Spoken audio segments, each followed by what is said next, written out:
temos o seguinte, né? Nós trabalhamos os operadores, né? Na aula passada nós trabalhamos os operadores de projeção transversa e o operador de projeção longitudinal. Então nós mostrávamos que esses objetos aqui, atuando em cima dos campos vetoriais, então se eu tiver, por exemplo, um campo vetorial, vamos trabalhar isso melhor ainda. Nós estamos fazendo uma parte mais operativa, nós não estamos ainda em cima da teoria de grupo, nós estamos fazendo a coisa mais por argumento de comparação com o espaço euclidiano. A gente fez o teorema de Helmholtz e aí mostrou que todo campo pode ser decomposto numa parte transversa, numa parte longitudinal. A parte transversa tem divergência nula, a parte longitudinal tem rotacional nulo. Então, trabalhamos esses conceitos. E aí, nós vimos que a gente pode projetar o campo transverso, né, através do operador θ mini. Isso aqui é θ mini, e a componente longitudinal do campo é o ômega mi.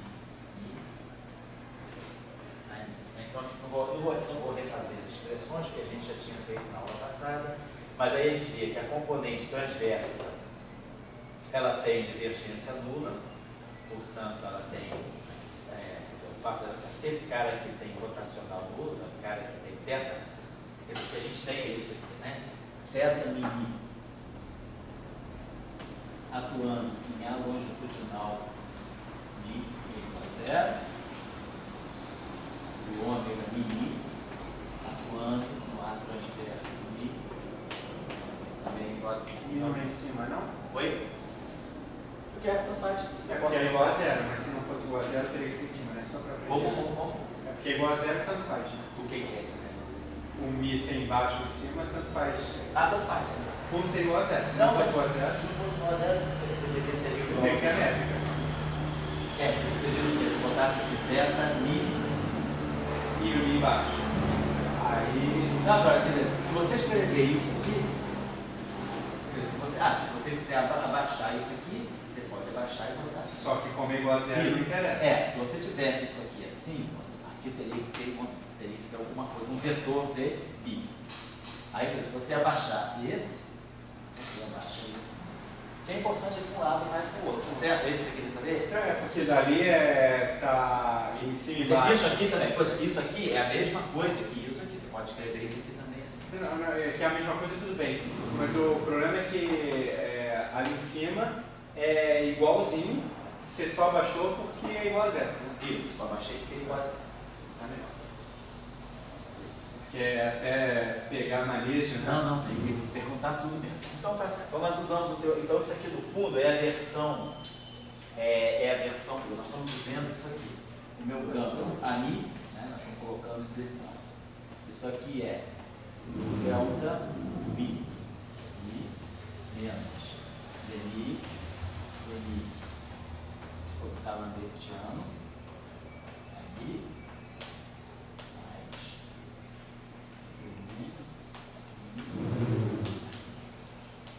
Então, pelo teorema de Helmholtz, isso aqui é o equivalente, né? Então, isso aqui é a parte que tem divergência nula. Divergência, isso aqui é o A, isso aqui é o A transverso. Isso aqui é o A transverso. E isso aqui é o A longitudinal. E aí nós temos o seguinte, que dmi do A transverso mi igual a zero, é só fácil, só aplicar esse operador aqui a esse objeto, a gente fez isso aqui dá zero, se eu aplicar isso aqui a isso, no fundo é aplicar isso aqui a isso dá zero. Se eu pegar esse cara aqui, eu vou pegar isso aqui, dmi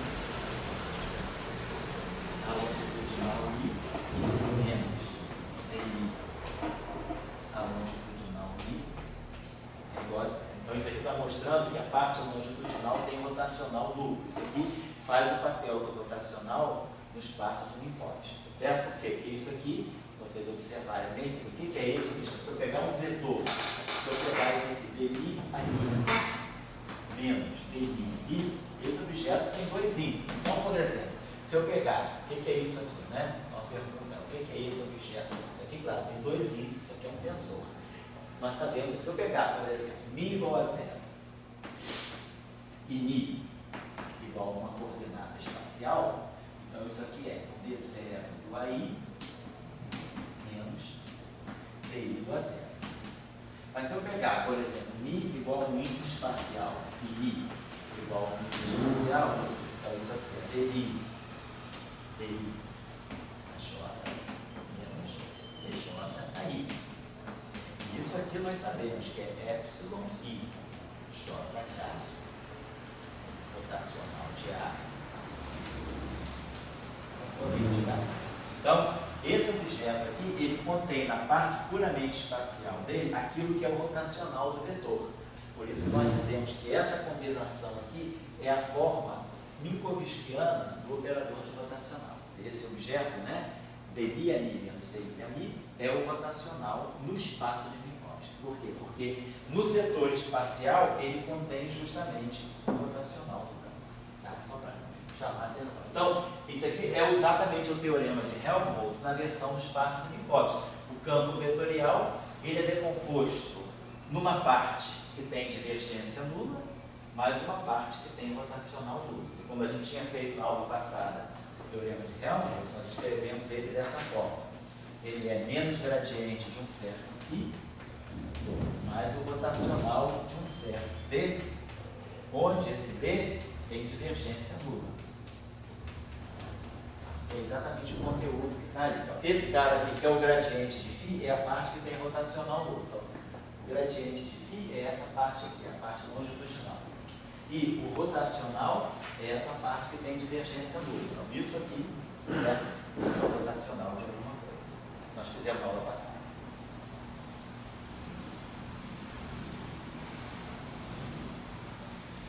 Então, só estou chamando a atenção, porque foi a revisãozinha do final da aula passada. E aí nós tomamos o seguinte ponto de vista na aula passada. Nós discutimos a questão de formular no espaço de Minkowski uma equação dinâmica para descrever o objeto. Na aula passada, então, nós pensamos o seguinte: esse objeto aqui é um campo quadrivetorial no espaço de Minkowski. Então, tem uma componente A0 e tem uma componente vetorial. Isso aqui é o meu campo, isso aqui é o meu campo vetorial. Então, nós vimos esse objeto aqui do ponto de vista do espaço do grupo SO3, das rotações espaciais, esse objeto é um escalar. Não é um vetor de SO3, ele é a componente de um vetor do espaço de Minkowski. Mas do ponto de vista do espaço euclidiano tridimensional, esse objeto é um escalar. Então, ele deve ter spin zero. Esse objeto aqui é o objeto que tem 3 componentes, então ele deve ser o spin 1. Então a gente sabe que o campo vetorial, essa decomposição aqui é a decomposição SO3. São as componentes SO3 desse objeto. As 4 componentes são aqui, 1 mais 3, 4. Eu posso agora, eu sei que, por exemplo, quando eu pego essa decomposição, se eu quiser fazer essa decomposição covariante, eu tenho que pegar o meu campo ali e quebrar o meu campo ali, uma parte longitudinal mais uma parte transversa. Como nós tínhamos visto na aula passada. Então, a parte longitudinal é a divergência do campo A. Então, esse objeto aqui é o objeto escalar. Então, esse objeto aqui é o setor que contém o spin zero. E esse objeto aqui é o objeto que tem divergência nula. Esse objeto aqui é o objeto que tem o spin 1, a parte transversa. Então, nós sabemos que se eu pegar um quadrivetor no espaço de Minkowski e eu quiser pegar esse quadrivetor, então, no espaço de Minkowski, ele carrega o que seriam 2 spins do espaço-tempo euclidiano. Ele tem um setor que é um spin zero e um setor que tem um spin 1. Covariantemente falando, o spin zero está aqui, o spin 1 está aqui. Então, na aula passada, o zero está aqui. Por quê? O que é esse A longitudinal mi? A longitudinal mi é dmi a mi sobre o lambertiano. Então, quem é que está aqui? Isso aqui é a divergência. Isso aqui é a divergência, claro. Então, esse A longitudinal, ele, na verdade, é o gradiente de um objeto escalar. Isso aqui é um escalar. Então, o escalar, ele não tem sentido de rotação, ele tem spin zero. Então é por isso que o spin zero está aqui. Bom, então na aula passada nós tomamos o seguinte ponto de vista. Suponhamos que eu queira descrever no espaço de Minkowski uma equação dinâmica, né, que me diga que eu...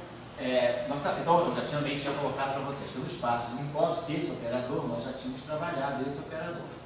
Esse operador, que é o D'Alembertiano, 1 sobre C2, D2, DT2, menos Laplaciano, esse objeto que pode ser escrito assim, demi, né? Ou também pode ser escrito dessa forma, objeto mimi, demi, não faz. Esse aqui é o operador de D'Alembertiano, né? Esse operador aí, no espaço dos momentos, né? Então, se eu fizer essa equação D'Alembertiano de uma certa função de x igual a zero, se nós fizermos a análise de Fourier, vamos fazer a transformada de Fourier dessa equação. A transformada de Fourier dessa equação, ela dá para nós, né? Então, lembrando que se eu fizer a expansão de Fourier, né? Que eu pensar que isso aqui, isso aqui é expansão de Fourier x, né? Vamos também fazer logo a decomposição, fazer a nossa convenção da transformada de Fourier no espaço de Minkowski. No espaço de Minkowski, nós vamos fazer o seguinte: a transformada de Fourier, ela vai seguir essa, vou colocar desse modo aqui, aqui eu vou ter integral em dt sobre 2π, fazendo transformada de Fourier.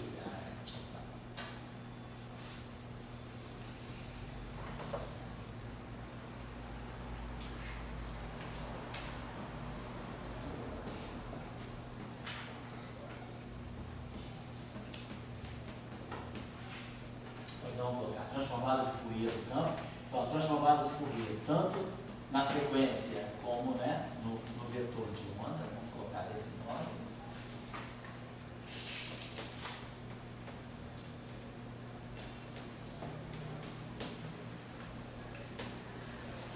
Então, isso aqui, ó, lembrando do espaço de Minkowski, esse RKX menos ômega t, eu vou escrever desse modo, que é menos I kx. Pensando o seguinte: no espaço de Minkowski, o vetor kmi, ele é k0, e claro, o vetor xi é ct x. Então é claro que para ter essa combinação kx menos ômega t, quer dizer, o k0, né? Então isso aqui eu vou chamar de k0, eu vou chamar de ômega sobre c. Então, no espaço de Minkowski, o vetor de onda, ele tem essa decomposição. A componente zero do vetor de onda é o ômega sobre c e a parte espacial. E aqui é o ct. Então, de tal maneira que quando eu fizer kmi, isso aqui vai ficar ômega t menos k escala x, pela métrica do espaço do Minkowski. Então, como aquilo lá é kx menos ômega t, então isso aqui é o produto escalar, é o kmi com sinal trocado. Então, nós estamos adotando essa convenção para integral de Fourier, que dá o φ de dx. Então, a gente vai escrever desse modo: φ de xi. Eu vou omitir o xi aqui, tá? Quando eu colocar xi, é porque na verdade é x. Tá? Quando eu colocar essa coordenada dependência em x, já está especificado que isso aqui é o x do espaço do Minkowski. É o x0, x1, x2, x3, x4. Então, vou escrever de uma forma concisa isso desse modo: integral em d4 k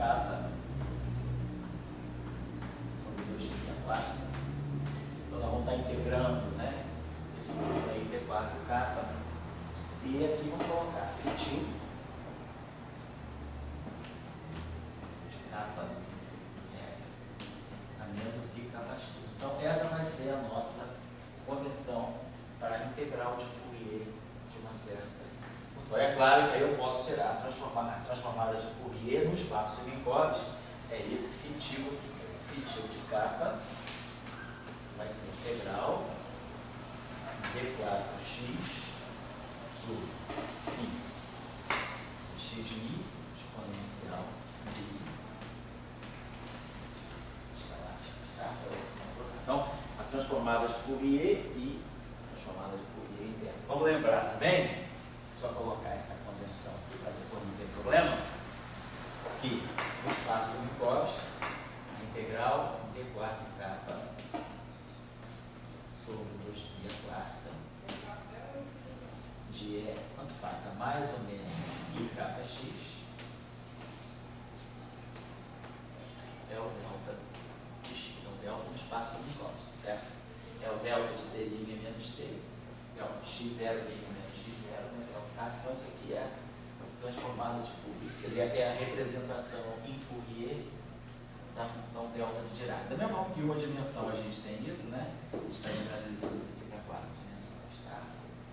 Bem, só para fixar as notações. Então a gente viu o seguinte, na aula passada, a gente viu que o conteúdo dessa equação aqui, se eu fizer análise de Fourier, se eu substituir o φ por essa expressão aqui, claro, nós sabemos que o D'Alembertiano atuando em exponencial de menos I capa x, então nós vamos ter aqui, ó.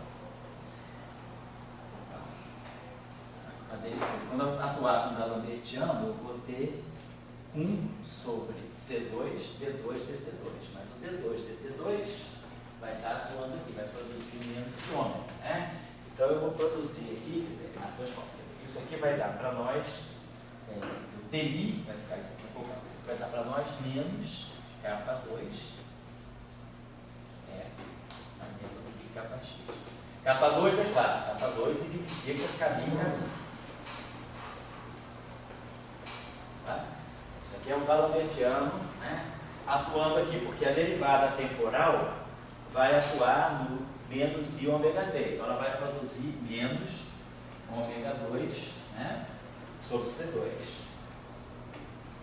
E a parte espacial vai atuar no IKx. Então quando eu pegar aqui, vai produzir aqui um menos IK. Então vai ficar menos IK ao quadrado dá K2. Então como a beta tem sinal, fica isso aqui. Então, D'Alembertiano atuando nisso aqui, vai produzir, mas isso aqui nada mais é do que justamente menos capa mica. Por isso que aparece esse sinal menos aqui, certo? Então, D'Alembertiano, tanto faz aqui ser mais ou menos, né? Vai dar menos K2. Tá? Então, essa equação aqui, se eu for olhar a análise de Fourier disso aqui, se eu substituir esse φ por essa expressão aqui, o D'Alembertiano vai atuar aqui, vai produzir menos K2. Então, o conteúdo dessa equação aqui, no espaço de Fourier, é menos K2 φ tilde de K igual a zero. Então, como eu quero ter solução não trivial para essa equação, eu sou obrigado a ter K2 igual a zero.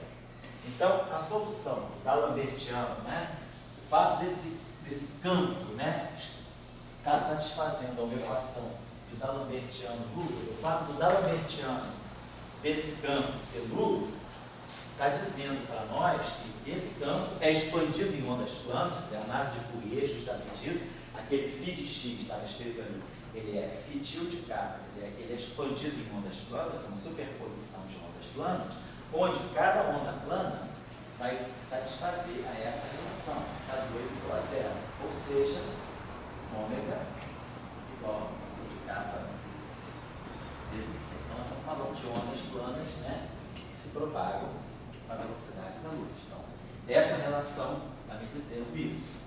Então, isso, classicamente, é uma onda de radiação clássica. Aí eu falei, se a gente usar agora o princípio da complementaridade, se a gente agora faz uma associação entre onda e partícula, onda e corpúsculo, a gente multiplica essa relação por H cortado. Essa relação aqui não tem nada de clássico. H cortado ômega é a energia e H cortado kappa é o momento. Então, essa equação de onda que descreve ondas que se propagam com a velocidade da luz, né, ela está aqui representando, no fundo, partículas que têm massa de repouso nula. É a relação relativística entre energia e momento para uma partícula de massa nula. Então, o D'Alembertiano, essa relação aqui, D'Alembertiano de φ igual a zero, olhando como onda, ela está significando que eu tenho ondas que se propagam, né, com a velocidade da luz, a relação à dispersão típica do eletromagnetismo.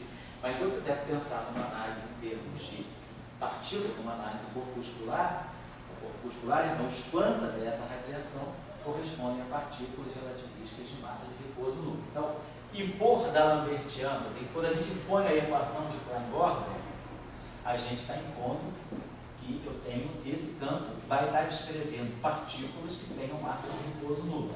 Claro que às vezes a gente pode também partir dessa relação. E se a partícula não tiver massa de repouso nula? Se eu tiver essa relação, E2 igual a C2 mais M2C4. Essa relação. Se eu for fazer o princípio da complementaridade, se eu for pensar que essa equação, ela pode ser isso aqui, ó, E2 menos B2C2 menos M2C4, vou botar esse modo aqui para fazer. Desculpa, mas então, por exemplo, um pacote é a soma das frequências Fourier. Isso. Então, na verdade, é como se tivesse cada onda plana viajando com C, isso. Onde quando eu juntar eu tenho um pacote. Isso. Mas o pacote quanticamente espalha, alarga. Aí eu seja alargado. Aqui nós estamos fazendo, vou colocar assim, nós estamos escrevendo, quando eu descrevo o pacote de onda, eu não estou fazendo isso. Eu estou descrevendo um pacote de onda, que é uma superposição clássica. Eu estou pegando ondas planas e simplesmente superpondo. Então eu estou criando um pacote de onda sem nenhuma interferência com a mecânica quântica. Eu estou simplesmente dizendo que quando eu faço essa integral de Fourier, eu estou dizendo que eu tenho coeficientes aqui que vão ser pesados de acordo com o momento e estou expandindo isso aqui em onda plana. Simplesmente estou dizendo isso. Para mim, isso aqui é o campo, é a expansão em Fourier do meu fluxo. Então aqui não tem nenhuma mecânica quântica, certo? Porque para mim, por exemplo, independente de mecânica quântica, a mecânica quântica é até mais, para mim pelo menos é mais contra-intuitivo, porque como eu tenho um conteúdo ondulatório, eu vou ter uma localização diferente da localização da partícula. Certo. Entendeu? Mas mesmo sem falar de mecânica quântica, aqui você eu pode não falar tenho de localização velocidade nenhuma grupo. aí, mas eu estou falando de massa. Aqui você pode falar de velocidade de grupo, por exemplo. Posso, mas eu não tenho alargamento. Você pode falar de velocidade de grupo, aí você pode falar que a onda se propaga em torno de uma certa frequência. Se você expandir isso aqui, claro que você pode pensar, expandir essa função aqui, expandir isso aqui, expandir em torno de uma certa frequência. Então, você pode falar, isso aqui tem a velocidade de grupo, se você, vamos dizer, A velocidade de grupo é C. a relação de dispersão é essa aqui, não, isso aqui é kx, vamos dizer que você colocasse isso aqui, de kx menos ômega t. Se esse teu ômega aqui simplesmente for k para c, aí nada feio. Todo mundo tem velocidade C, mas se esse ômega, se você tiver uma relação de dispersão não trivial, o teu ômega for uma função de K, que é o que vai acontecer quando você introduz a massa aqui, você tem um ômega, que não é mais K para C, é função de K, e aí sim você vai ter uma Tudo velocidade. bem, aí eu concordo, beleza, show. Mas o problema, por exemplo, o fóton tem M nulo. Fóton tem massa nula. Mas na mecânica quântica eu tenho fóton, qualquer partícula na mecânica quântica, grosso modo, é um pacote. Isso. Então ela tem uma certa localização. Certo. Só que no caso da massa nula, eu tenho onda plana, onde todos viajam com C, então é impossível fazer pacote, então é impossível localizar. Mas eu falo de massa e falo de partícula. Pro fóton que você diz? Fóton de massa nula. Você fala fóton de massa nula. De massa nula, mas isso. Eu não estou falando nada de... Entendendo? Claro. Então vamos voltar aqui à nossa equação de massa. Tá aqui. Então, isso aqui. Se você fazer uma pergunta, não. Agora eu entendi a minha pergunta. Então, independente de ter massa nula, o fóton é uma partícula. Se ele é uma partícula, seja quanticamente ou não, quanticamente é mais ou menos, mas ele vai ter uma localização. Ele vai ter um valor esperado, ele é um pacote. Vamos colocar assim, o que significa um fóton para você? Né? Quer dizer, um fóton, vamos dizer que você fala de um fóton, especificamente de um fóton. Então isso significa que você dá automaticamente esse objeto, você vai superpor ele para um conjunto de ondas planas ou não? Você vai dizer, eu tenho um fóton com uma certa frequência e um certo número de onda, um certo vetor de onda. Então está tudo muito sharp aí. Né? O que você está querendo dizer? Que você tem um fóton espalhado, é isso? No espaço de momento? Não, eu estou querendo dizer o seguinte, o que eu estou fazendo aqui é usando a massa nula, eu chego a essa equação de dispersão que é exatamente a do fóton. Mas vamos dizer o seguinte, a do fóton livre, tá? Uma partícula relativista de massa de repouso nula. Certo. Então, beleza. Se é uma partícula, ela tem uma distribuição no pacote. Eu concordo que da equação de onda para uma frequência, se eu fizer uma análise de Fourier, eu consigo construir um pacote se eu usar várias frequências. Só que eu não estou vendo o alargamento do pacote. E na mecânica quântica a gente vê que a partícula livre é o pacote livre, assim a propagação já larga. Você tem uma equação de alargamento para o pacote. E aí todas são com C. Não, mas eu acho que todas são com C, mas se você usar, esse pacote vai te fazer uma equação de onda. E o que te dá o alargamento do pacote na mecânica quântica? A equação de Schrödinger.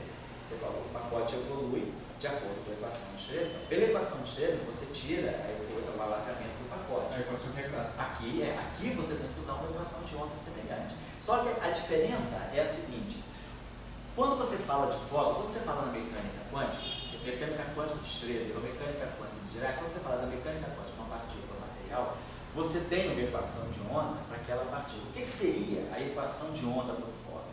O fóton é o quantum, tá, do campo eletromagnético. O campo eletromagnético é o campo segundo quantizado que satisfaz certas relações de comutação. Agora, qual é a mecânica quântica do fóton? Você tem uma equação de Schrödinger para o fóton? Não tem. Você tem uma equação de Dirac para o fóton? Também não tem. Então, o fóton para você, de uma certa maneira, você não tem uma equação que dá o alargamento do pacote dele por uma equação tipo a equação de Schrödinger ou a equação de Dirac, por exemplo. O que você tem é que o fóton é uma descrição corpuscular de um campo, que é o campo do fóton. Esse campo está certo, ele satisfaz certas relações, ele é um campo quântico, mas você não tem uma equação de mecânica quântica para o fóton. Você pode superpor fótons, gerar pacotes de fótons, mas você não tem uma equação de Schrödinger para o fóton, por exemplo. Então, eu acho que você, para poder colocar o alargamento do pacote do fóton, você tem que embutir aí a relação de dispersão que você está usando. Você está usando ondas eletromagnéticas com que relação de dispersão? Qual é a relação entre ômega e K? Eu acho que isso aqui é fundamental. Sem isso, você não vai entender, certo? Então, vou voltar aqui então. Então, nós vamos fazer o seguinte: suponhamos, aqui eu estou observando o passo que eu fiz. Eu partir dessa equação. O que significa no espaço de Minkowski o D'Alabertiano de uma função de Tx ser nulo? Nós vimos que, pela análise de Fourier, o conteúdo dessa equação é dizer que essa onda, se eu fizer uma expansão de análise de Fourier, as ondas satisfazem essa relação de dispersão, uma relação de dispersão linear em K. Então isso aí caracteriza uma onda que se propaga com a velocidade da luz, a K2 igual a zero. Se eu faço agora uma correlação entre onda e partícula, na versão de partícula eu vou ter essa relação. Isso aqui então me dá partícula de massa de repouso. Essa relação de dispersão corresponde a essa relação de dispersão com uma partícula de massa, uma relação relativista para partícula de massa de repouso. O que eu estou querendo dizer agora é o seguinte: suponhamos que introduz uma massa. Tem uma equação cinemática, a relação entre energia e momento com uma partícula de massa de repouso. Estou partindo, então, o contrário, estou partindo da relação relativista entre energia e momento. Aí agora, de novo, vou usar o princípio vamos usar o princípio da correspondência. Então, esse é H cortado ômega. Então, isso aqui vai ficar H cortado ao quadrado com ômega 2. Esse cara aqui é H cortado ao quadrado, K2. Então, ficar ômega 2 menos K2 C2. E aí eu fatorei esse H cortado, botei menos M0 ao quadrado, C4 sobre H cortado ao quadrado. Tinha um H cortado aqui, eu fatorei para cá. Então, eu coloquei dessa maneira. Então, essa relação entre energia e momento se converte nessa relação de dispersão se eu fizer a correspondência de partícula para onda. Tá? Deixa eu apagar isso aqui. Então, suponhamos que essa relação de dispersão, ela deve estar descrevendo, então, essa relação de dispersão. Então, vamos dividir tudo por C2 de novo. Então aqui eu divido por C2, esse C2 aqui desaparece e aqui fica C2. Só dividir essa relação agora. Primeiro eu dividi por H cortado, depois dividir por C2. Então eu vou imaginar que essa relação de dispersão aqui, ela foi obtida mediante, no espaço de Fourier, esse objeto aqui está fazendo o papel do D'Alembertiano. Isso aqui é o D'Alembertiano no espaço de Fourier. Então isso aqui deveria ser essa equação aqui, D'Alembertiano. É menos D'Alembertiano, na verdade, né? Menos D'Alembertiano. Então vai ter o menos, então isso aqui é menos D'Alembertiano. Então vai ficar menos D'Alembertiano, menos isso. Então fatora o menos, então vai ficar D'Alembertiano mais M0 ao quadrado, C ao quadrado, sobre H cortado ao quadrado, atuando então em φ de x, e φ de tx. Então eu imagino que essa relação de dispersão, ela deva ter vindo dessa equação aqui. Então essa equação, deixa eu tratar isso aqui agora. Isso aqui, como nós sabemos, é o inverso do comprimento de onda de Compton, né? O comprimento de onda de Compton, uma partícula de massa de repouso M, né? É H cortado sobre M0C. Comprimento de onda de Compton. Então essa grandeza aqui é justamente 1 sobre o comprimento de onda de Compton ao quadrado. Então isso, no fundo, é o que a gente conhece como a equação de Klein-Gordon. Olha, muitas vezes a gente coloca aqui um D'Alembertiano, mas como a gente colocou aqui mais N2C2 sobre H, ou, né, eu posso escrever dessa forma, ou D'Alembertiano mais N2C2 sobre H cortado ao quadrado e de x igual a 0. Então essa equação aqui nós chamamos de equação de Klein-Gordon.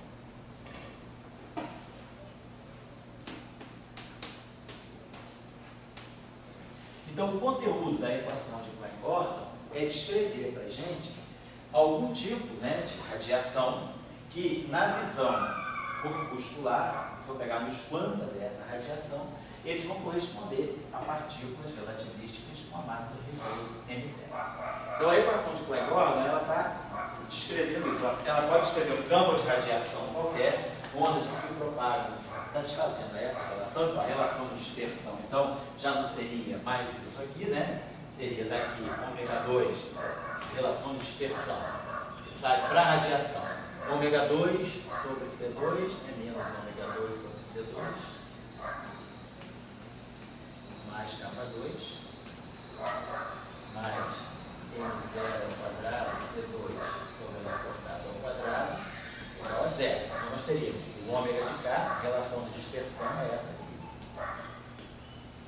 Quadrada, né?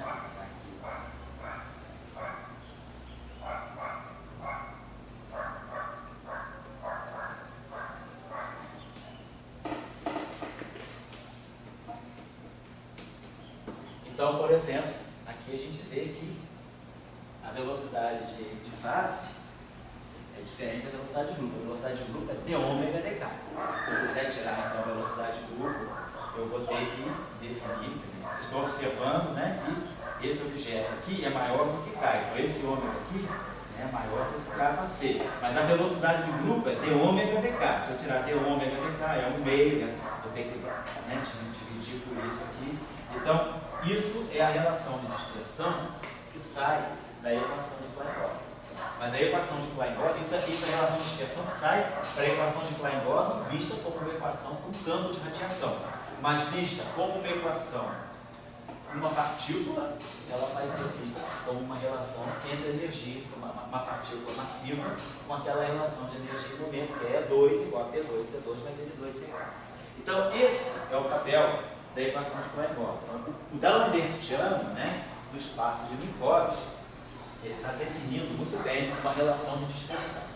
Então, a pergunta que eu coloquei na aula passada, que a gente começou a trabalhar na aula passada, foi: suponhamos que eu esteja no espaço de Minkowski, então, e que nós queiramos descrever uma equação de onda, o campo escalar está aí, o campo φ.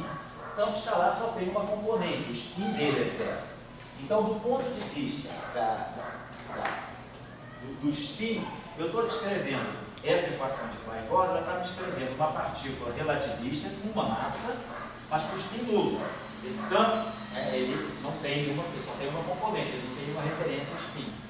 Agora, a pergunta que a gente faria seria, se nós quiséssemos no espaço de Minkowski descrever uma partícula que tenha massa de repouso nula, mas que tenha spin 1. Então, o que nós entendemos na nossa discussão, ainda sem teoria de grupo, mas apenas fazendo uma análise do teorema de Helmholtz no espaço de Minkowski, é que um objeto com spin 1, ele deve ser a parte transversa de um campo vetorial. Então, um campo vetorial no espaço de Minkowski, ele tem uma componente longitudinal e uma componente transversa. Então, já fiquem atentos para esse fato aqui, que no espaço de Minkowski, um campo vetorial, ele não carrega um único spin, ele é uma superposição de dois spins, ele contém dois spins, diferentemente do espaço euclidiano. No espaço euclidiano, esse vetor aqui, se ele não for o gradiente de um escalar, se esse vetor aqui estiver rotacional no nulo, ele tem três componentes, então a gente escreve o spin 1. Qualquer campo no espaço de Minkowski tem só dois spins? Quer dizer, não todos. O escalar, por exemplo, ele tem spin 0 só. Esse cara aqui não, ele agrupa dois spins, porque a parte longitudinal dele carrega o spin 0 e a parte transversa carrega o spin 1. O teorema de Helmholtz não serve para qualquer campo? Qualquer campo vetorial? Qualquer campo vetorial. Então, eu quero fazer isso aqui. Então, o que eu já aprendi? Onde é que eu vou buscar spin 1? Eu vou buscar spin 1 na parte transversa de um campo vetorial. Vou colocar assim, parte transversa de um campo vetorial. Isso aqui eu sei que carrega spin 1. Mas para esse campo descrever uma partícula de repouso de massa nula, ele tem que estar sujeito a uma equação de Klein-Gordon, só que com M0 é igual a zero. Então, eu vou impor a esse campo essa condição. A propagação desse campo é a propagação governada pelo D'Alembertiano. Então, isso aqui, por aqui a gente sabe que a relação de dispersão vai ser essa, ou essa, na visão de partícula, e por aqui eu sei que o spin é 1. Então, isso aqui, esse operador me dá massa de repouso nula, que esse campo me garante que eu estou falando de um objeto que tem spin 1. Então, essa equação é a equação relativista que deve descrever a propagação livre, a partícula livre, com spin 1 e massa de repouso nula. Tá claro? Esse é o conceito que eu estou querendo colocar para você, armar essa equação. Muito bem, mas aí agora nós sabemos que quem é a parte transversa do campo? A parte transversa do campo está para nós aqui. Teta, mi, ani. Igual a zero. O operador, né, que faz a projeção da parte transversa do campo. Então está lá. D'Alembertiano. Quem é esse operador então? Esse operador aqui é delta mi menos dmi sobre D'Alembertiano ani cos. Agora então vamos atuar. D'Alembertiano delta mini ani ao ami. D'Alembertiano aqui cancela esse cara. Isso aqui nós já entendemos como é esse mecanismo. Na aula passada a gente falou sobre o que é o uso do D'Alembertiano no espaço do Minkowski. Temos isso aqui igual a zero. Certo? Esse operador aqui é o operador D'Alembertiano. Então, vamos escrever esse operador aqui como sendo dni. E aí eu tenho esse operador diferencial e esse operador diferencial. Posso escrever essa equação, então, desse modo assim. dni ami menos dni ani igual a zero.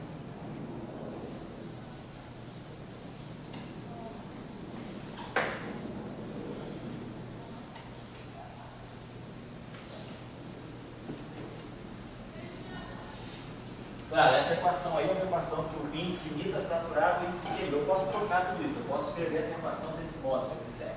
Chamo o Mi de Mi e o Mi de Mi. Ah, não mudou, só renomeei os índices.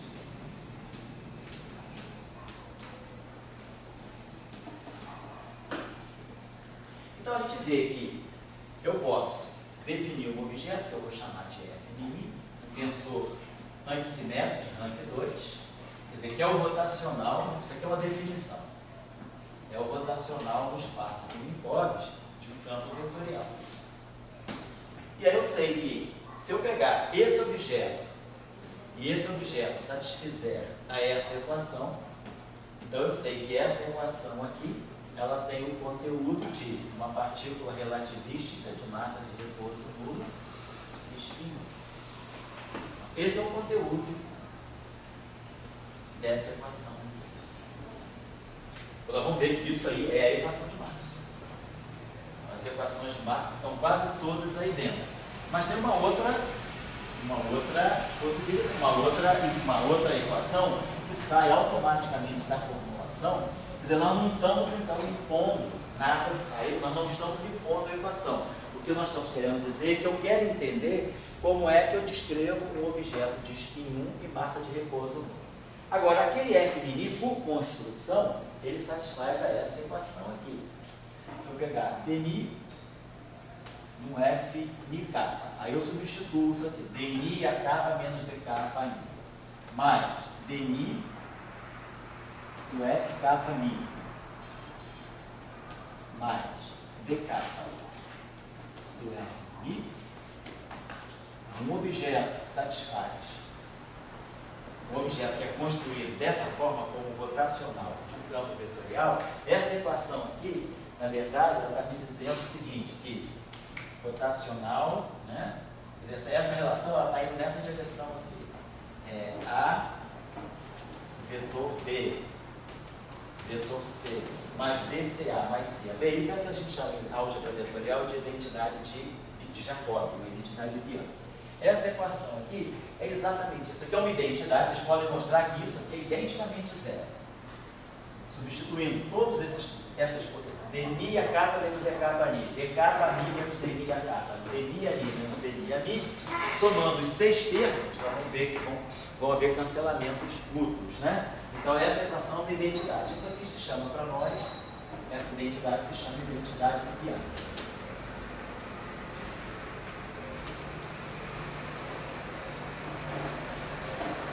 Então, a propagação, né, quer dizer, no fundo tudo saiu daqui. Se eu quiser impor propagação para uma partícula com spin 1 e massa de repouso nula, essa equação aqui, ela se desdobra em duas equações. dmi de F mini igual a zero e dmi do F de kappa, mais, né, vamos colocar aqui as permutações cíclicas, onde, claro, o F mini automaticamente é ditado por isso aqui. Então, o fato de eu estar propagando o spin 1 já me dá uma forma muito clara para a equação, e aí a pergunta é, que fenômeno está descrito aqui? Então, essa equação aqui é uma equação, são duas equações relativistas, elas são totalmente escritas no espaço de Minkowski, são equações que são covariantes, né? Então, essas equações aqui, elas devem estar descrevendo, a pergunta é, qual é a física que está aqui?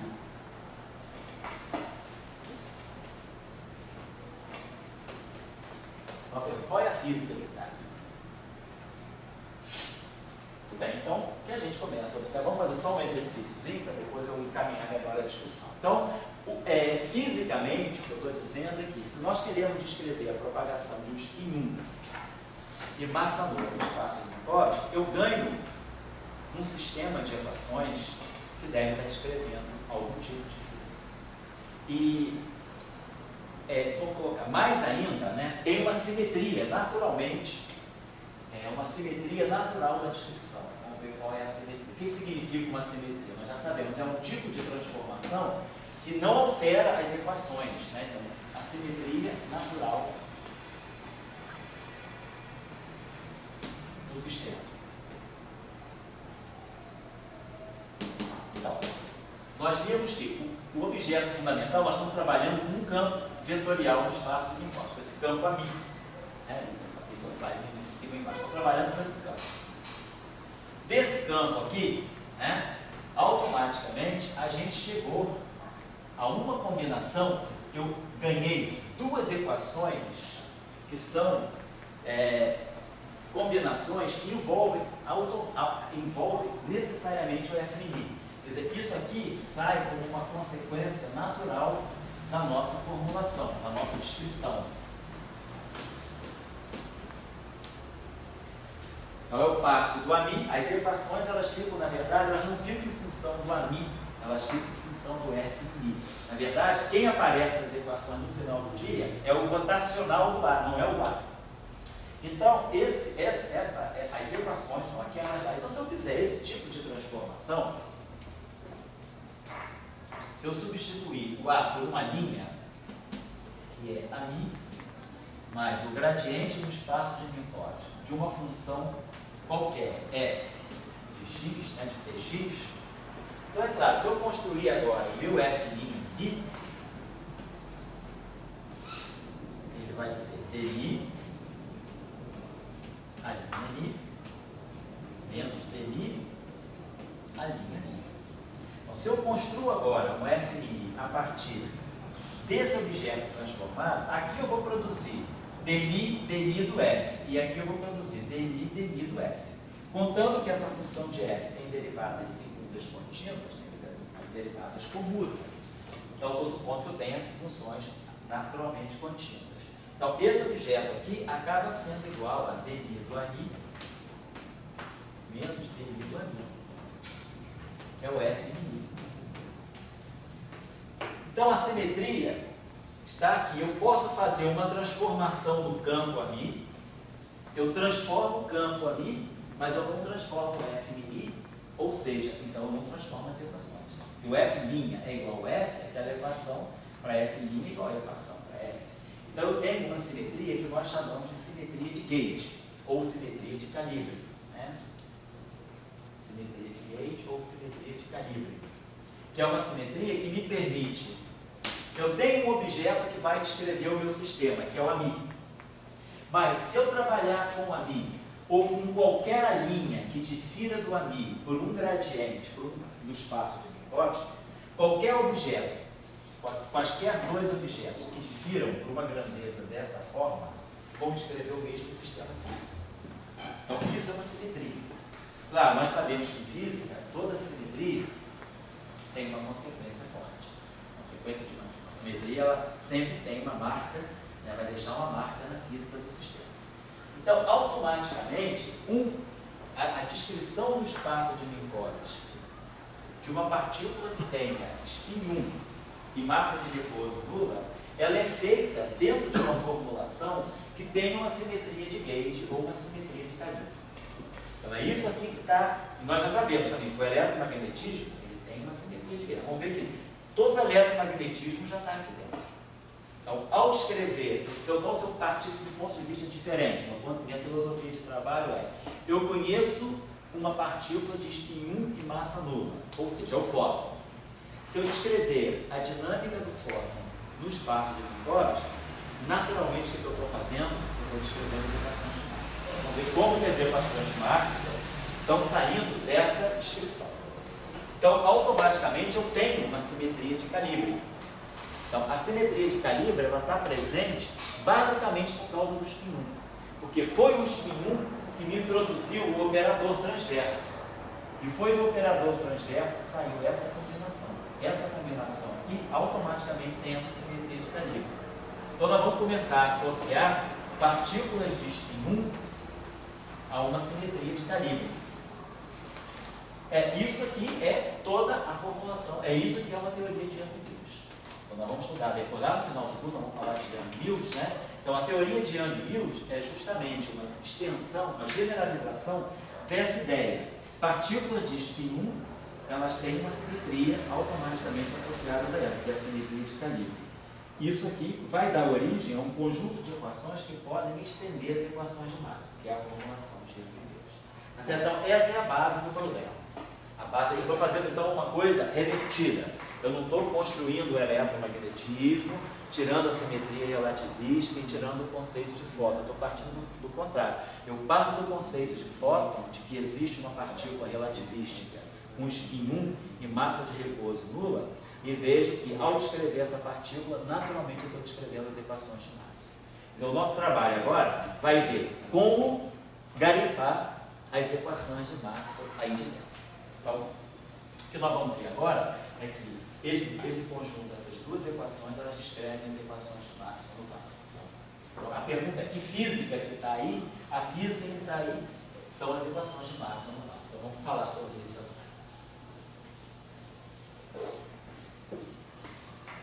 Eu estou querendo colocar para vocês, né, revertendo a ordem dos fatos, mas no fundo a gente está descrevendo a mesma coisa. A gente sabe que o eletromagnetismo tem simetria relativista. Mas o que eu quero mostrar para vocês é que a gente está começando a descobrir um procedimento que nos permite tirar equações, né, para descrever sistemas físicos a partir de descrição de partículas. Então, isso poderia ser interessante, porque eu poderia perguntar assim: então, e se eu quiser chegar ao campo gravitacional? Se eu quiser, será que eu poderia escrever uma equação relativista com uma partícula de spin 2, massa de repouso nulo? Eu vou fazer o mesmo trabalho aqui. Vou pegar. O que é uma partícula de spin 2? Vamos aprender o grupo de Lorentz, vamos aprender como é que eu descrevo spin 2 em relatividade. Aí, se eu impuser que da Lambertiano de um objeto de spin 2 é igual a zero, o que eu vou ganhar? Eu ganho a relatividade geral. Então, vamos ganhar as equações de Einstein. Então, o que a gente começa a ver é que, sabendo descrever partículas no espaço de Minkowski, naturalmente eu vou ganhar as físicas que eu conheço. Eu vou ganhar relatividade geral, posso ganhar o eletromagnetismo. Então, a gente começa a associar interações a dinâmica de partículas com certas características. Spin 1, massa zero, eletromagnetismo. Spin 2, massa zero, relatividade geral. Campo gravitacional relativismo. É isso que eu estou querendo colocar para vocês. O procedimento, então, é um procedimento universal. Então, a pergunta é: que física está descrita aí? Então, o que nós sabemos é isso. Nosso ponto de partida é esse aqui. Nós vamos partir de um campo amigo. Então, um campo amigo relativístico, ele tem componente A0 e tem componentes espaciais A. Então, estão lembrados que o campo da versão contravariante contém o campo do espaço euclidiano. E o campo da versão covariante, por uma questão de nossa métrica, ele mantém essa componente aqui, mas troca o sinal dessa. Então, quando o campo está em cima, é isso. Quando o campo está embaixo, é isso. Então, vamos tirar quem é o nosso F mini. Então, esse objeto aqui, F mini, ele é antissimétrico. F mini é menos F mini. Então, é claro que o F00 é igual ao F I, que é igual a zero. Né?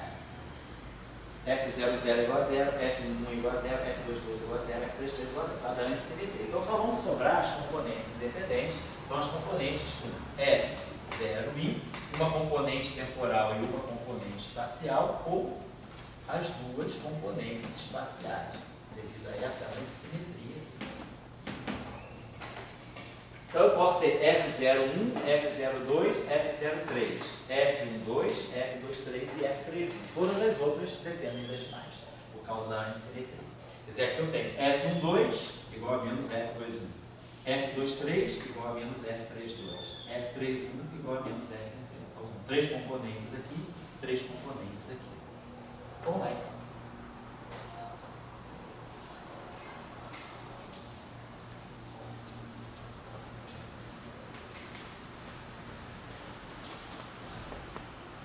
Então, vamos pegar a componente F0i. Vamos ver o que essa componente dá para nós. F0i. Então, isso aqui para nós é D0 AI menos DI a 0. D0 é 1 sobre C ddt. Agora, aí, a componente I embaixo não é o próprio vetor A. É o vetor euclidiano menos, tá? Se eu pegar o I embaixo, estou pegando a versão covariante. Então, eu tenho menos A vetorial aqui. Eu vou fazer o seguinte, eu vou botar a flechinha, apesar de ser redundante, eu vou colocar a flechinha para indicar que eu estou falando do vetor euclidiano. Então aqui vai ficar um sinal menos A, componente I. Então isso aqui significa a iésima componente do espaço euclidiano. Estou pegando esse sinal menos aqui, está me indicando, quer dizer, que esse AI, o I embaixo, no sentido de Minkowski, é menos o A euclidiano. Então é o menos o A, o vetor A no espaço euclidiano. E aqui menos. Aí vocês estão lembrados também, DDI, estão lembrados dessa relação. DDI é DDXI, em cima. Lembra que nós tínhamos mostrado que isso aqui, na verdade, é isso? Agora, XI em cima são as coordenadas realmente do espaço euclidiano. Então, isso aqui é o próprio gradiente. Isso aqui é a iésima componente do gradiente. Então, aqui vai ficar menos componente I do gradiente atuando no A0. Vamos colocar isso dessa forma. Certo? Então, a gente pode pensar o seguinte. Esse objeto F0i, ele está associado a um vetor. Ele está aí associado a essa grandeza. Menos 1 sobre C. Menos 1 sobre C. Menos gradiente de A0. A0 embaixo é a mesma coisa que A0 em cima. Menos 1 sobre C. DDT vetor A. Componente existe, né? Oi? Componentes. Beleza? Vamos ver então agora quem são as componentes puramente espaciais do meu F.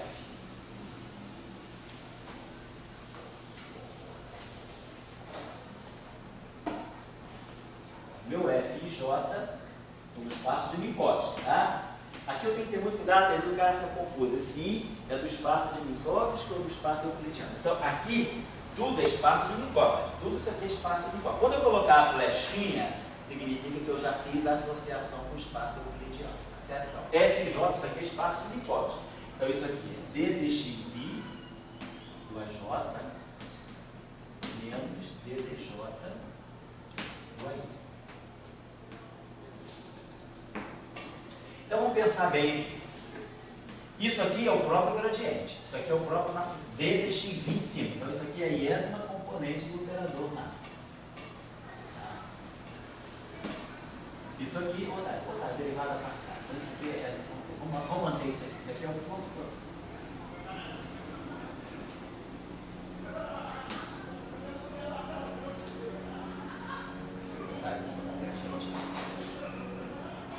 É o DD. Agora, esse objeto que está aqui não é o vetor euclidiano, é menos o vetor euclidiano. Então, aqui vai ficar menos o vetor do espaço euclidiano, AJ. Aqui, menos DJ, derivado em relação ao componente XJ. E aqui, menos a componente euclidiana, a iésima componente euclidiana do vetor. Então, eu posso ter aqui um sinal menos que a gente pode fatorar. Então, isso aqui é menos DI AJ menos DJ. Essa flechinha é completamente irrelevante. Eu estou colocando só para marcar que isso aqui é a componente euclidiana. Mas agora nós já sabemos lá do nosso estudo dos operadores diferenciais que isso aqui nada mais é do que epsilon I J gata rotacional A, componente A. Então, o que nós estamos observando é que a componente, por exemplo, F12 é menos epsilon 1, 2, 3, então é a componente 3 do rotacional. Rotacional de A, componente 3. F23 é menos o rotacional de A, componente X do rotacional de A. E F31 é menos o rotacional de A,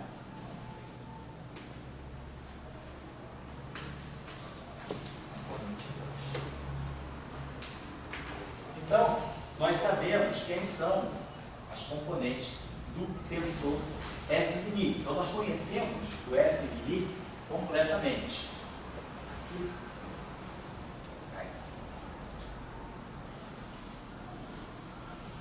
Deixa eu apagar só uma coisinha só. Bom, então o que a gente observa? Quando a gente pega essa equação aqui, vamos pegar a primeira equação que a gente pegou, dmi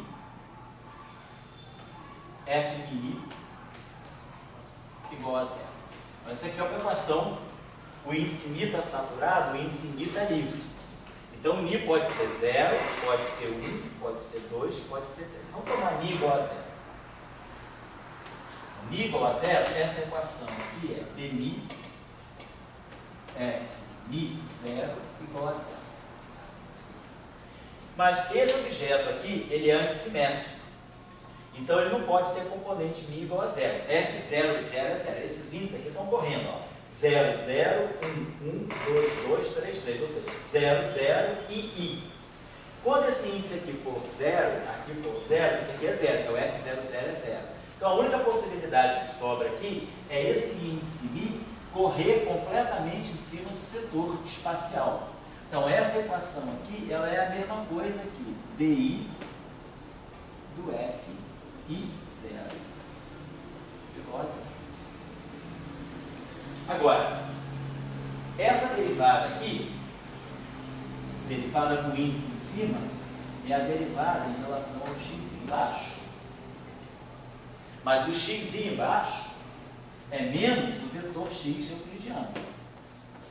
Então, eu estou derivando em relação a menos as componentes x. Então, isso aqui esse operador aqui é menos o gradiente. Esse operador aqui é menos o nabla I. Agora, esse objeto aqui, vou botar como faz. Esse objeto aqui é um vetor. Então, se esse objeto aqui, isso aqui é um vetor, ó, componente F0i, eu posso associar isso aqui a um vetor xi. Não sei quem é isso. Essa combinação eu estou chamando de um vetor xi, porque isso aqui é realmente um vetor do espaço euclidiano. Então, essa equação aqui, no fundo, no final do dia, ela está me dizendo que divergência de x é igual a 0. Certo? Agora, o que a gente está observando? Eu tenho que esse x, ele é um gradiente de uma grandeza escalar no espaço euclidiano e ddt de uma grandeza vetorial. Por exemplo, todo mundo está cansado mais ou menos de saber que isso aqui, de alguma forma, isso aqui está muito parecido com a expressão do campo elétrico, menos o gradiente de um potencial escalar φ, menos dAdt. Mas vamos deixar por enquanto assim. Então, essa equação aqui, ela é uma equação de divergência nula. Então, está me dizendo o seguinte, que a componente F0i do meu tensor f de I é um vetor. Está aqui, isso aqui é um vetor. E esse vetor aqui tem divergência nula. Então, é o conteúdo dessa equação. Isso para μ igual a 0. Vamos pegar agora esse μ é livre. Então, ele pode ser agora 1, 2 e 3. Vamos chamar esse μ agora de um índice espacial. Vou apagar isso aqui.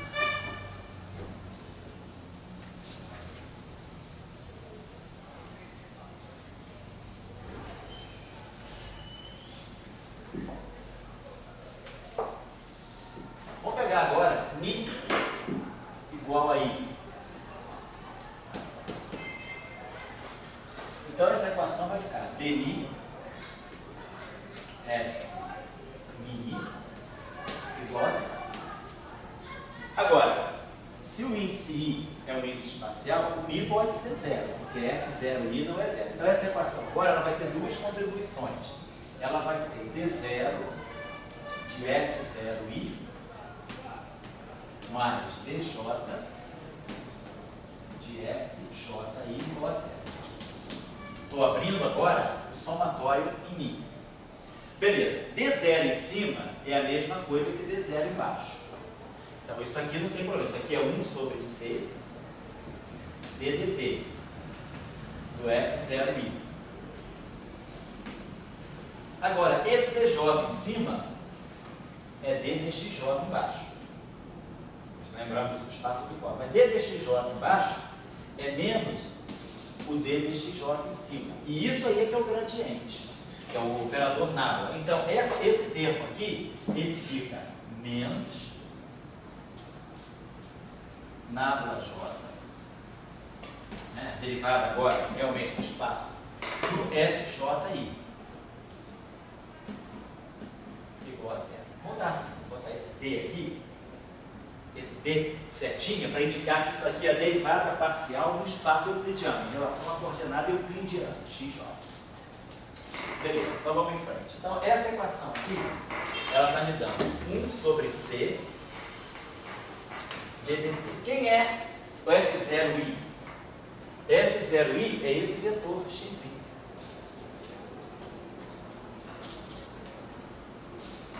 É o vetor x componente i, por euclidiano agora. Isso aqui é menos dj, coordenada euclidiana. Mas quem é o fji? Nós tínhamos visto. fji é menos epsilon ji kappa rotacional de A componente kappa. Temos feito isso igual a zero, certo? Então a gente tinha tirado essa relação. Então, Ij é menos epsilon I J kappa rotacional de A componente kappa. Então vamos chamar esse objeto aqui, para a gente não ficar carregando, vamos chamar esse rotacional de A de um certo Y. Então, vamos chamar o rotacional de A de Y. Então esse termo aqui é menos, só que aqui é FJI. Então é menos epsilon Ji kappa Y kappa.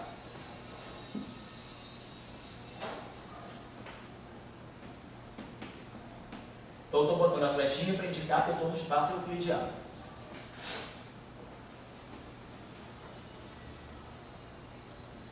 Bom, então nós temos aqui esse objeto aqui, ó, mais, então esse termo aqui, vamos fazer isso aqui, para aproveitar aqui em cima. Vamos voltar agora aqui para o quadro em cima. Então o que essa equação está começando a me dizer? Está me dizendo o seguinte, 1 sobre c ddt,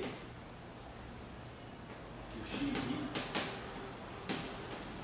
agora, mais, agora olha só, essa combinação aqui, ó, J e K. O J precisava ficar com K para dar o rotacional. Isso aqui é mais, ó, isso aqui está me dando mais epsilon Ji kappa dj do Y kappa. Então, eu troco o I com J e o F é antissimétrico.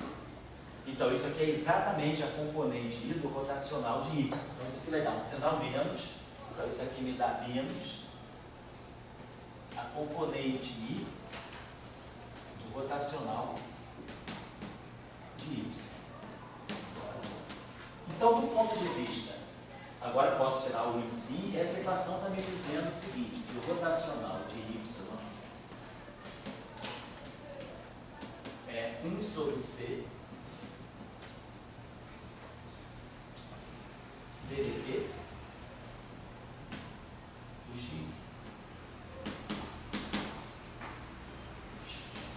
Então eu ganhei uma outra equação. Então essa equação está me dizendo, essa equação de divergência de x é zero. Mas essa equação aqui me diz que o rotacional de y depende da derivada temporal do x. Certo? Então, esse foi o conteúdo dessa equação aqui. Então, deixa eu sumarizar aqui para nós. Então, lembre-se que nós definimos dois novos vetores, tá? Então, nós associamos a componente F0i, isso aqui na verdade é isso, corrija, né? F0i é igual a isso.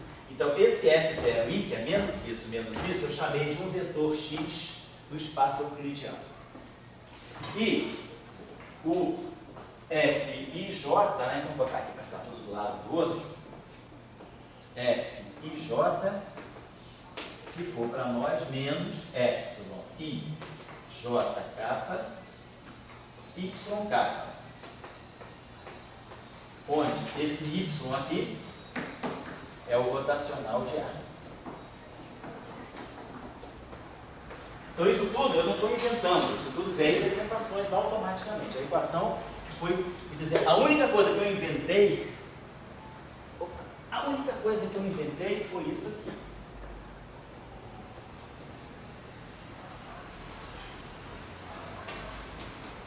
Nós partimos disso. Feito isso, tudo está saindo naturalmente a partir disso. Tá bom? Beleza, então vamos lá. Rotacional. Então nós trabalhamos essa equação aqui. Então, essa equação aqui, vou apagar aqui, essa equação aqui teve dois conteúdos para nós, teve duas consequências. Essa equação do espaço de Minkowitz se desdobra em duas equações do espaço euclidiano. Divergência de x igual a zero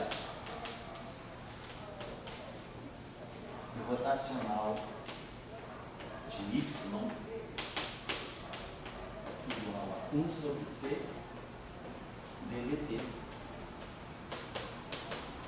do x. Então esse é o conteúdo dessa equação. Vamos agora analisar as identidades de Bianchi, sabendo já quem é x e quem é y, esses vetores auxiliares que foram aparecendo aí ao longo do desenvolvimento. Então vamos pegar agora essa equação aqui. Dmi f de kappa mais dmi f kappa mi mais d kappa f mi. Essa equação do acesso. Então lembre, mi e kappa pode ser 0 e jk. Então esses itens são livres. Então eu posso escolher, não sei se eu escolhesse mi, eu não posso escolher os três índices iguais a 0. 0, 0, 0, 0, 0. Eu vou ter sempre F00. F00 é sempre 0. Então eu não posso escolher os três índices simultaneamente igual a 0. Suponhamos que eu escolha dois índices temporais e o índice kappa igual ao índice euclidiano I.